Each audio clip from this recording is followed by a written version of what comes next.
On the 24th of May, 1863, my uncle, Professor Liedenbrock, rushed into his little house, number 19 Königstrasse, one of the oldest streets in the oldest portion of the city of Hamburg.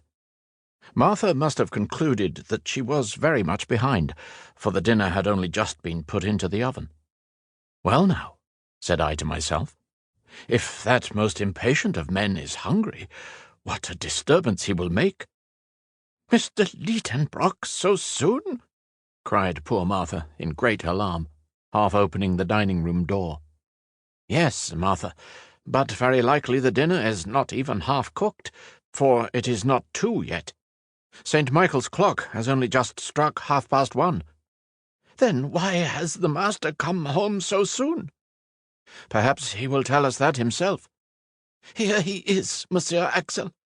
I will run and hide myself while you argue with him." And Martha retreated in safety into her own dominions.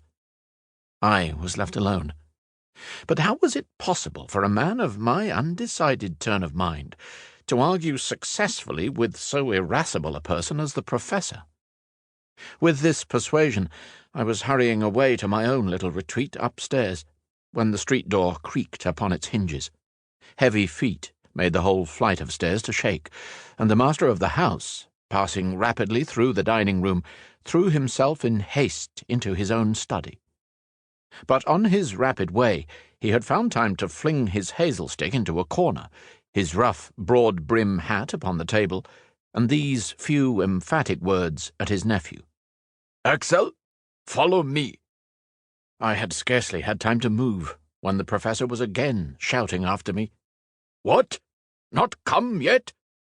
And I rushed into my redoubtable master's study. Otto Liedenbrock had no mischief in him, I willingly allow that. But unless he very considerably changes as he grows older, at the end he will be a most original character.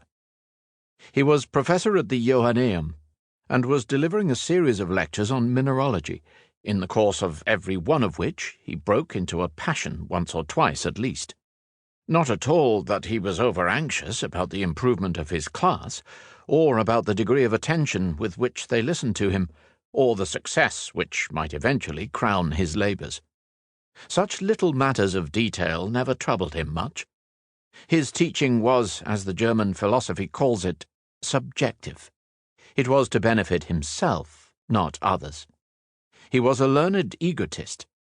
He was a well of science, and the pulleys worked uneasily when you wanted to draw anything out of it. In a word, he was a learned miser. Germany has quite a few professors of this sort. To his misfortune, my uncle was not gifted with a sufficiently rapid utterance. Not, to be sure, when he was talking at home, but certainly in his public delivery. This is a want much to be deplored in a speaker. The fact is that during the course of his lectures at the Johanneum, the Professor often came to a complete standstill. He fought with wilful words that refused to pass his struggling lips, such words that resist and distend the cheeks, and at last break out into the unasked-for shape of a round and most unscientific oath. Then his fury would gradually abate. Now, in mineralogy there are many half-Greek and half-Latin terms, very hard to articulate, and which would be most trying to a poet's measures. I don't wish to say a word against so respectable a science, far be that from me. True, in the august presence of rhombohedral crystals, retinasphaltic resins, galenites, faceites, molybdenites, tungstates of manganese, and titanate of zirconium, why, the most facile of tongues may make a slip now and then. It therefore happened that this venial fault of my uncle's came to be pretty well understood in time, and an unfair advantage was taken of it. The students laid wait for him in dangerous places, and when he began to stumble, loud was the laughter, which is not in good taste, not even in Germans. And if there was always a full audience to honour the Liedenbrock courses, I should be sorry to conjecture how many came to make merry at my uncle's expense. Nevertheless, my good uncle was a man of deep learning, To keep listening to this audiobook, I've left you a link in the description so you can do it, at no cost thanks to Audible's 30-day free trial.